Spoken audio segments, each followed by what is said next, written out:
और जल्द ही देश के बाहर रहे भारतीयों को पोस्टल बैलेट से वोट देने की इजाजत मिल सकती है।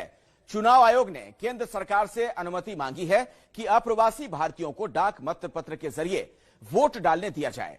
जाहिर है, अगर अनुमति मिल जाती है तो चुनाव में अब एनआरआई वोटरों का अहम रोल होगा।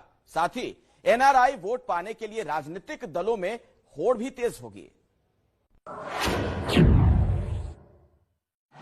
Ladies and gentlemen, put your hands together for the Honorable Prime Minister of India, Shri Narendra Modi.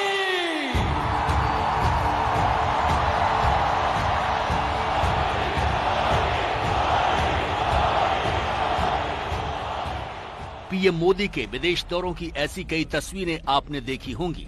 किसी भी एनआरआई को कोई तकलीफ हो तो आप मदद पोर्टल पे जाकर के तुरंत अपनी बात बता सकते हो। विदेश में रह रहे भारतीयों के बीच वो खुलकर बोलते हैं, देश की छोटी बड़ी समस्याओं पर बात करते हैं और उन्हें भरपूर समर्थन भी मिलता है। विदेशों में रह रहे भारतीयों, लेकिन क्या बीजेपी को इसका फायदा अब वोट के रूप में भी मिलेगा? क्या दूसरी पार्टियों के बड़े नेता भी अब विदेश दौरे पर नजर आएंगे?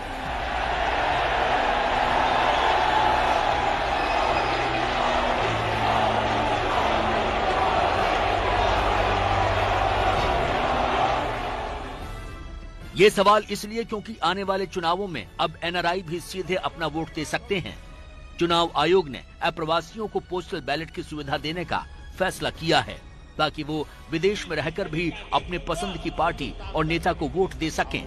इंतजार है तो सिर्फ सरकार की हरी झंडी का। भले ही मैं हजारों मील दूर रहता हूं आपसे, लेकिन आपके दर्द को भी भली-भांति जानता हूं। केंद्रीय चुनाव आयोग ने कानून मंत्रालय से विदेशों में रह रहे भारतीय नागरिकों यानी एनआरआई मतदाताओं के लिए electronically transmitted postal ballot system ETPBS के जरिए मतदान करने की अनुमति देने की मांग की है। अगर केंद्र सरकार केंद्रीय चुनाव आयोग की मांग मान लेती है तो आने वाले दिनों में विदेशों में रह रहे भारतीय नागरिकों को विदेशों में रहते हुए ही मतदान करने का अधिकार मिल जाएगा। अप्रवासी भारतीयों के वोट किस तरह चुनाव में अहम साबित होंगे, इससे पहले आप ये जान लें कि electronically transmitted postal ballot system है क्या। चुनाव आयोग के प्रस्ताव के मुताबिक अगर कोई एनआरआई मतदान करना चाहता है तो उसे चुनाव की अधिसूचना जारी होने के 5 दिन के भीतर रिटर्निंग ऑफिसर को जानकारी देनी होगी। इसके बाद रिटर्निंग ऑफिसर बैलेट पेपर को इलेक्ट्रॉनिक सिस्टम के जरिए मतदाता को भेजेगा। बैलेट पेपर को डाउनलोड कर अपनी पसंद के प्रत्याशी पर टिक मार्क लगाना है। भारतीय उच्चायुक्त कार्यालय के अधिकारी से बैलेट पेपर अटेस्ट करवाना होगा। इसके बाद बैलेट पेपर को वापस रिटर्निंग ऑफिसर को भेजना जरूरी है।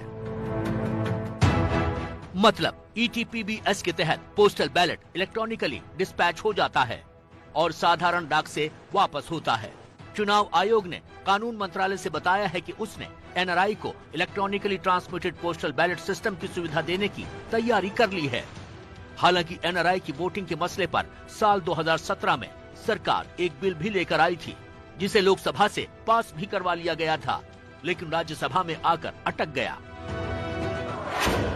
एनआरआई को पोस्टल बैलेट की सुविधा देने के लिए सरकार को संसद के दोनों सदनों से एक बिल पास करवाकर कंडक्ट ऑफ इलेक्शन रूल्स 1961 में कुछ संशोधन कर कुछ नए बिंदुओं को जोड़ना होगा।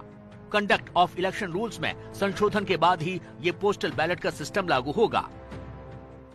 एनआरआई वो हमारे हिंदुस्तानी के हमारे वोटर है, हमारे देश की वोटर है, कोई काम में नौकरी के लिए बाहर हो गए हैं। पहले भी हमारे इलेक्शन कमीशन एनआरआई को शामिल करने के लिए कई सोच रखा था, जैसे कि प्रॉक्सी वोट। अभी वो चाहते हैं कि बैलेट वोट। मुझे लगता है कि ये देना चाहिए। हमारे 1 करोड़ से ज्यादा एनआरआई बाहर है, उसमें 60 लाख के करीब वोटिंग देने के लिए एलिजिबल समझते हैं हमारे इलेक्शन कमीशन। ये लोगों को ये सुविधा मुहैया करना चाहिए, क्योंकि वो हमारे देश की एक वोटर की हैसियत से उन्हें हम देखते हैं। सवाल करीब 60 लाख एनआरआई मतदाताओं का है। अगले साल देश में आसाम, पश्चिम बंगाल, केरल, तमिलनाडु और पुडुचेरी में चुनाव होने हैं। ऐसे में अगर एनआरआई मतदाताओं को इलेक्ट्रॉनिकली पोस्टल बैलेट के जरिए मतदान करने का अधिकार मिल जाता है तो आने वाले दिनों में राजनीतिक दलों के द्वारा अप्रवासी भारतीयों को रिझाने की कोशिशें भी और ज्यादा तेज हो जाएंगी। विदेशों में करीब 1,34,00,000 NRI हैं।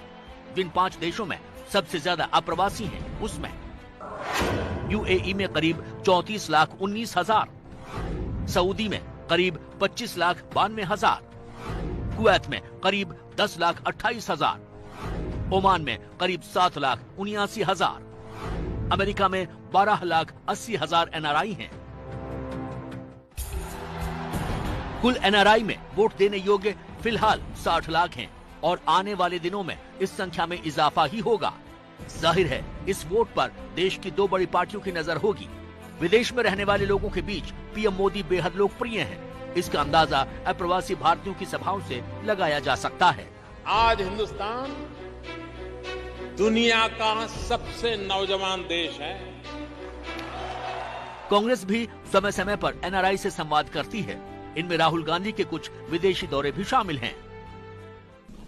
The original Congress movement was an NRI movement. Mahatma Gandhi was an NRI. Jawaharlal Nehru came back from England.